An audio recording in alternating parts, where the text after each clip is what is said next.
one of the greatest movie opening scenes of all time, in my humble opinion. This is not, any kind of like scientific thing, but in my opinion, is the opening scene to The Godfather. Now, maybe you don't remember that, but I will refresh your memory and inform those who maybe have never seen the film. It starts out with this little monologue, actually, of this guy talking for quite a long time, and it's all you see is this guy talking.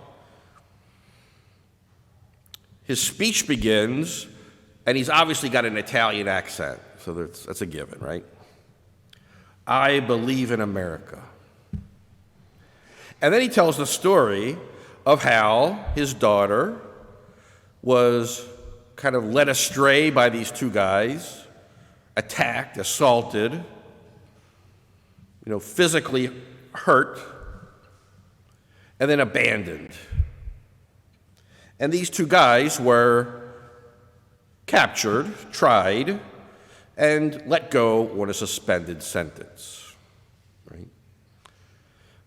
The man says, I believe in America. I believed in the American justice system, and I did not, and my daughter did not get justice. So now I come to you, Godfather. He's talking to the Don, right, the head of the family, Don Corleone, because, as you remember if you saw the movie, on the day of his daughter's wedding, he could not refuse any favor.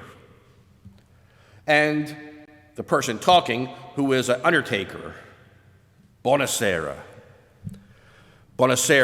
whispers to the Don what he wants, which is basically, and you can hear it, Morte. He wants him killed. And the Don reminds him that this is not justice because your daughter is still alive. And then Bonacera makes a big mistake. How much do you want? How much can I pay you to do this?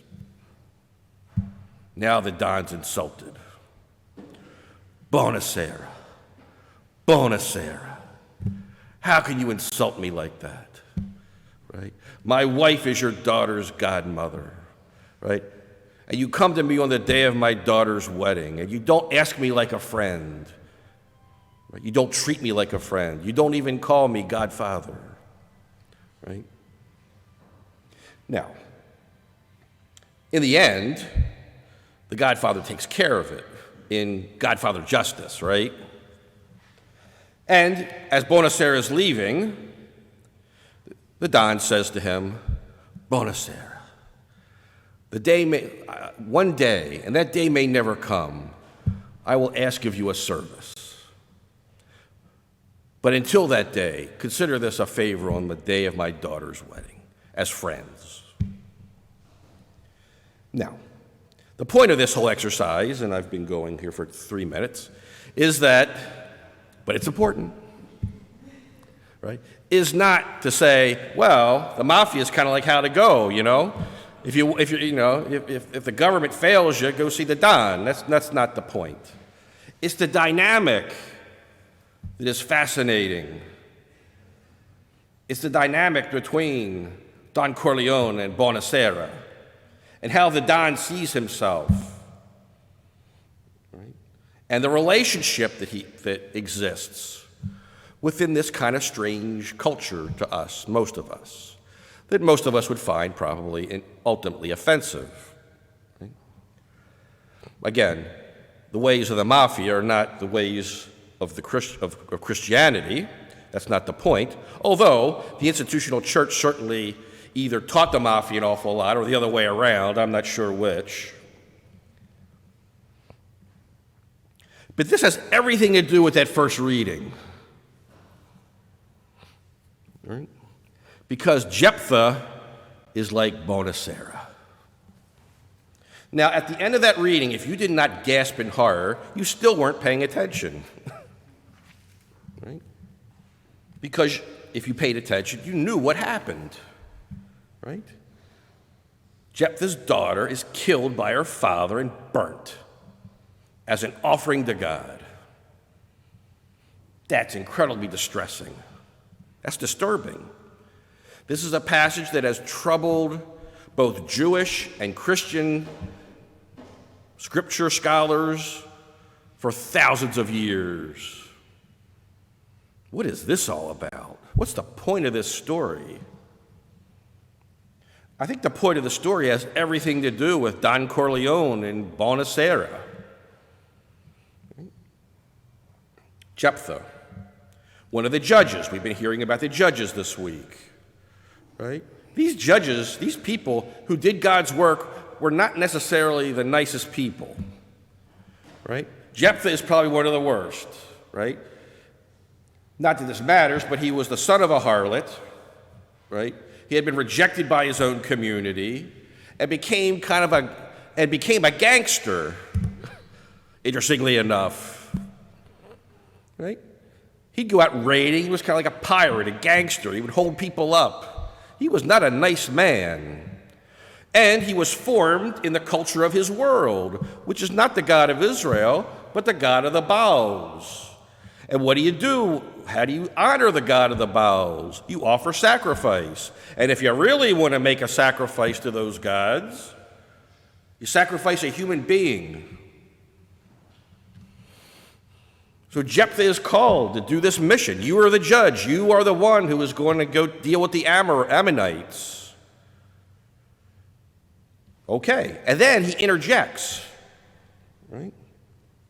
Jephthah made a vow to the Lord. If you deliver the Ammonites into my power, whoever comes out of the doors of my house to meet me when I return in triumph from the Ammonites shall belong to the Lord. I shall offer him up as a burnt offering. Notice that God doesn't say, great. Right? God doesn't acknowledge that. And Jephthah goes to battle, and because he is the judge, he is successful. He was on God's mission. Just like the other day, we had Gideon, right? Gideon goes to war against the Amorites with 300 guys, as he was instructed to by the Lord, right? And he decimates his giant army with 300 guys in the middle of the night. Why did he succeed? Not because of 300 guys. This was God's will. Same thing for Jephthah. Here is this crooked guy who has a worldly view of the world, right? Goes into battle and beats the Amorites. Does it have anything to do with that vow? Absolutely nothing. If Jephthah never would have made that vow, the same thing would have happened. Why? Because it had nothing to do with Jephthah. It had everything to do with God's will. Right? Jephthah, a man of the world, thinks, I can make a deal with God. And God, I'm going to make you a really big deal. Right? If you let me win this battle, I'll kill whoever comes through the door of my house the first time. Now think about that for a second, right? Who's likely to be coming out of Jephthah's house? Not a rotten person, probably one of his family, maybe one of his servants at least. Right? That's a pretty bold vow to make. Right? And he wins. And the daughter comes out first. Now he's stuck. He thinks he's stuck because he's stuck in the mindset of the world. He's thinking of this as a business deal. I made a promise, a contract with God. If I do this, God will do that. God did that, now I've got to do this. I've got to kill my daughter and burn her up. God never asks for that.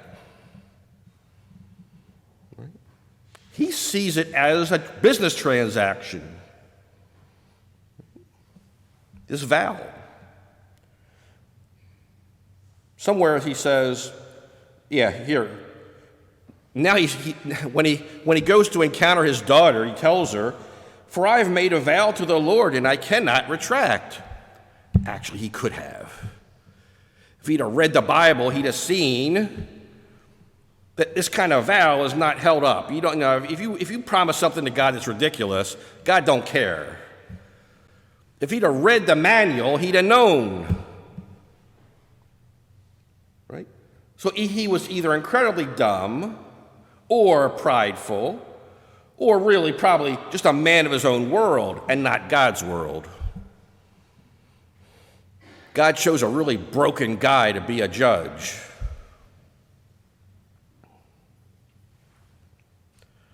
I think this has everything to do with ourselves, too. Right? Oftentimes, we can be like Jephthah. We could be like Bonacera. We could treat God like the Godfather on the day of his daughter's wedding. Lord, I need this. And if you do this, I will do this. Right? Like in movies, and you see this in movies sometimes, right? War movies. After a battle, soldier comes into wants to go to confession to a priest, and the guy says, I was laying in a foxhole, and I promised God if I got out of this battle, I'd become a priest. And the priest says, I forget about it, right? Because the guy says, I don't want to be a priest, right? We do this kind of stuff. The interesting thing is, unlike most of that kind of nonsense you see in the movies, that really happens. People do come in and say, I promise this to God, but I'm not going to do that. And actually, that's one of the confessor's obligation, one of the confessor's ministries, is to liberate people from stupid vows, believe it or not, or things that can't be done, and more importantly, things that shouldn't be done. But we do this all the time, don't we? Lord, if you do this, I'll do that. We treat God like the Don. We treat God like it's a business deal. We've got a contract, God. I'll do this, you do that. Now, we don't do this lightly, right? My wife is really sick. Lord, heal her and I'll do this. My son is in trouble. Get him out of the trouble, and I'll do this. We don't do this for silly things, right? But it's still misguided. It's still treating God like it's a business deal. It's like treating God like Don Corleone. Godfather, give me a favor. Even the vows that we do take sometimes, we can see that way. For example, in the church's history, the sacrament of marriage until very recently was viewed as a legal contract, basically, in the eyes of the church. Right? I'll be faithful, you give me intimacy in a family. Right? Now, nobody actually, I don't think anybody in modern times would see it that way, but that's what the book said. It was a legal agreement. This is actually quite helpful because how do we see it today? As a covenant. Oh, that's different. As a covenant between two people. And in that regard, Don Corleone was right.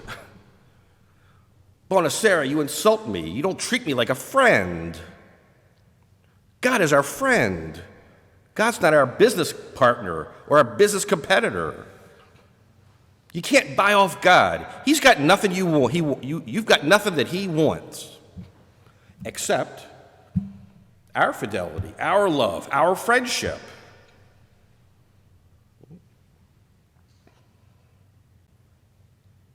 That's what we give back to God. And it's not because we're getting favors. Because God is God and we are not. We are in a covenant relationship with God. Jesus, in the last moments of his life with his disciples in John's gospel, says, I used to call you slaves. You used to be my employees. Now I call you friends.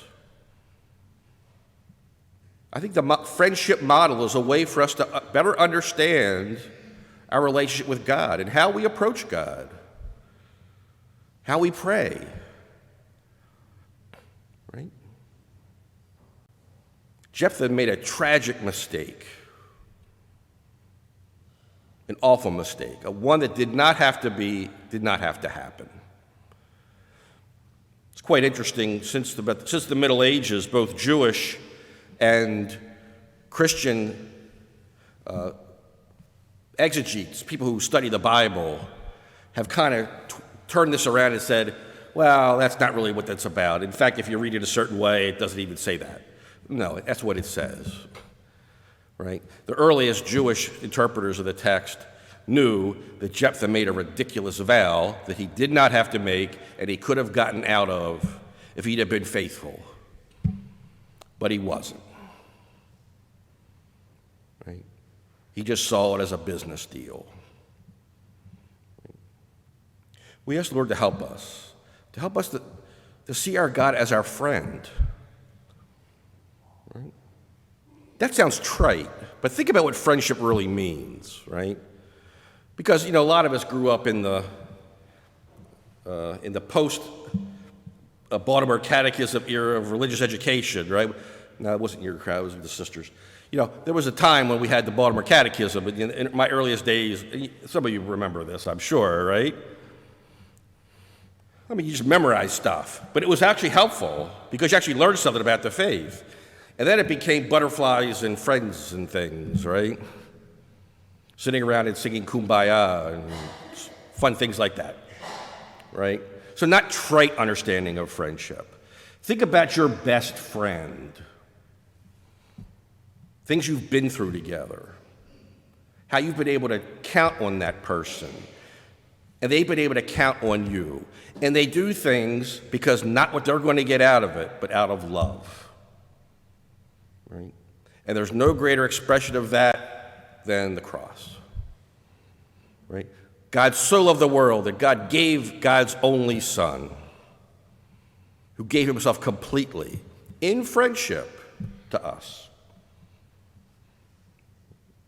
We ask the Lord to help us to better understand that dynamic. To help us to see ourselves as God's faithful friend, right? Who receives and accepts God's love and mercy and gives love and mercy in return. May the Lord bless us in our own journey of discipleship.